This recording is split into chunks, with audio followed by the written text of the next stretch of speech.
Ribosome 70S chromosome যদি কোষের একটি উল্লেখযোগ্য বৈশিষ্ট্য, আদি কোষের উল্লেখযোগ্য বৈশিষ্ট্য। রাইবোজোমের কোনো আবরণী নেই। সাইটোপ্লাজমে একাধিক ক্রোমোজোম মুক্ত আর মালার মতো অবস্থান করে তাকে পলিমারোজোম বা পলিজোম বলে।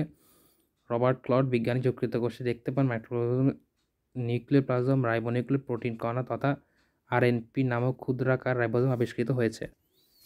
এক্ষেত্রে যে লুক প্রদত্ত মডেল অনুসারে মস্তক পদে 3টি অঞ্চল ভাগ হয়ে থাকে। বড় উপপদ একটি চূড়া, বৃন্ত এবং কেন্দ্রটি স্ফীত অংশে 3টি অংশে থাকে। রাইবোজোমে ট্রান্সলেশন ঘটে থাকে, এর ফলে প্রোটিন তৈরি হয়। ট্রান্সবোজোম এমআরএনএ এর নির্দেশ অনুযায়ী টিআরএনএর সহায়তায় প্রোটিন তৈরি করে। গোলগি বডি পেঁচা ও বিড়ালের স্নায়ু কোষে একটি দেখতে পান সর্বপ্রথম ক্যামেলিও গোলগি।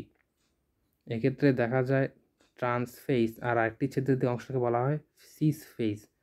ট্রান্সফেজের শেষ ফেজে করা হয় ট্রান্স সিস্টার্না এবং ফিস ফেজের সিস্টার্নাকে বলা হয় সিস সিস্টার্না। মধ্যভাগের গুলোকে বলা হয় মেডিয়াল সিস্টার্নি। ক্ষুদ্র থলির মতো বস্তুগুলোকে ভেসিকল বলে। উদ্ভিদগুলো গোলগি বডির প্রধান কাজ হলো গ্লাইকোপ্রোটিন, অ্যালিগোস্যাকারাইড এবং পার্শ্ব শৃঙ্খলে সংযুক্ত করা এবং জটিল পলিস্যাকারাইড সংশ্লেষণ ও নিঃসরণ করা। লাইসোজোম সাইটোপ্লাজমে উপস্থিত সকল অঙ্গাণু হাইড্রোলাইটিক এনজাইম দ্বারা আধার হিসেবে কাজ করে, তাকে লাইসোজোম বলে।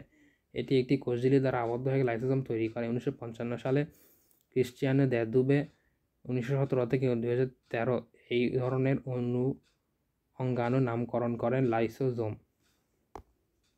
এন্ডোপ্লাজমিক রেটিকুলাম অর্থাৎ এখানে ক্রমান্বয়ে আলোচিত হয়েছে রাইবোজোমের পরবর্তীকালে গোলগি বডির পরে লাইসোজোম এবং এন্ডোপ্লাজমিক রেটিকুলাম, তারপর মাইটোকন্ড্রিয়া এবং প্লাস্টিড। তাছাড়াও এরপরে রয়েছে প্লাস্টিডের বিভিন্ন ভৌত গঠন, সেন্ট্রিওল এবং কোষীয় কঙ্কালের পরে রয়েছে পারক্সিজোম, গ্লাইকক্সিজোম, কোষগহ্বর, ভেসিকল।